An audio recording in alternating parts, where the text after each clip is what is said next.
Halos 6 na buwan akong walang trabaho. Isa ito sa pinakamahirap na yugto ng buhay ko. Paulit-ulit kong tinatanong sa sarili ko, tama ba ang aking naging desisyon? May patutunguhan pa ba ako? Ang paglipat namin sa Finland ay isang malaking hakbang para sa aming pamilya.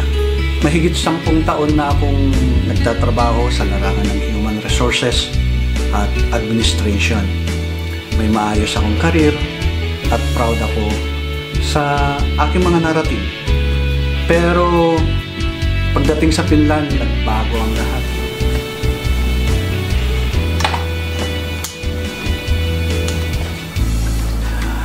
Bilang dependent, kinakailangan kong magsimula muli dahil sa language barrier, bagong sistema at kakulangan sa connection. Hindi ko agad nagamit ang karanasan ko sa HR. Para makatulong sa pamilya, tinanggap ko ang trabaho bilang cleaner. Hindi to ang linya ko at minsan pakiramdam ko nawala na ang dating ako.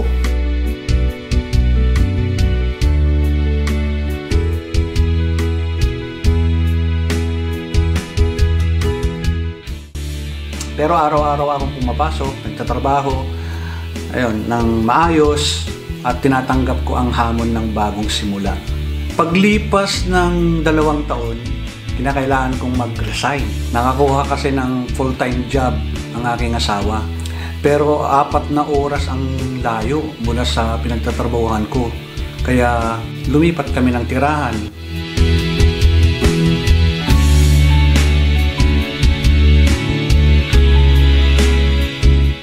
Doon muling naging mahirap ang lahat para sa akin.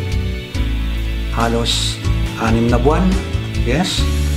Halos 6 na buwan akong walang trabaho. Isa ito sa pinakamahirap na yugto ng buhay ko. Paulit-ulit kong tinatanong sa sarili ko, tama ba ang aking naging desisyon? May patutunguhan pa ba ako? Pero andito pa rin ako lumalaban at hindi pa ito ang katapusan ng kwento ko. Pagkatapos ng 6 na buwan na paghahanap ng trabaho, halos nawalan na ako ng pag-asa. Pero isang gabi, pagkatapos ng prayer meeting namin online, kasama ng mga kapatiran, bandang ang 11 ng gabi or alas 11 ng gabi, naisipan kong subukang muli na mag-apply online. Isa na ang pagkakataon kahit papano, di ba?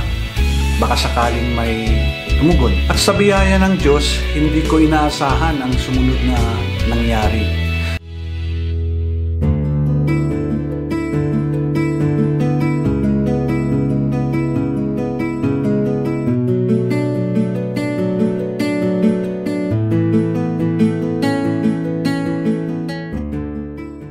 Nakakuha ako ng trabaho sa HR. Sa wakas, makakabalik na rin ako sa linya ko sa larangang matagal kong minahal at pinaglingkuran. Glory to God! Walang imposible kay Lord. Sa gitna ng pagod, lungkot at pangungulila, ipinakita niya na may tamang panahon ng ang lahat. Hindi man agad-agad pero tiyak at puno ng layunin.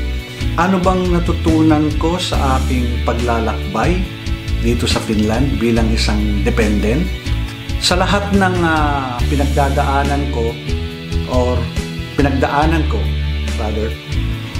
bilang isang dependent sa ibang bansa, maraming aral ang iniukit ng karanasan sa puso ko. Una, walang maliit na trabaho. Lahat ng trabaho ay marangal. Ang pagiging cleaner ang nagturo sa akin ng kababaang loob at dedikasyon kahit hindi yon ang field ko. Pangalawa, ang tagumpay ay hindi palaging mabilis.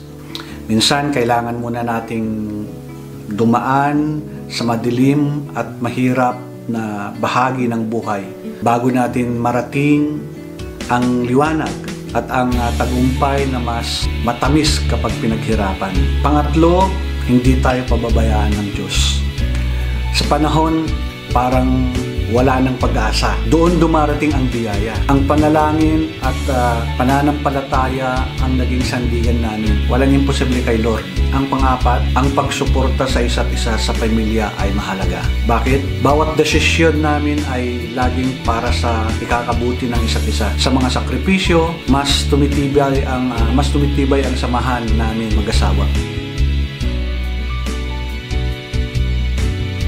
Kaya sa mga kapwa kong migrante, lalo na sa mga nagsisimula pa lang, huwag kayong susuko. Normal ang malungkot, normal ang mahirapan, pero tandaan nyo, may liwanag sa dulo ng bawat pagsubok. Magtiwala lang sa proseso at higit sa lahat, magtiwala sa Diyos. Kung nakarelate ka sa kwento ko, share mo rin sa'yo. Let's inspire and support one another. Thank you for watching and God bless.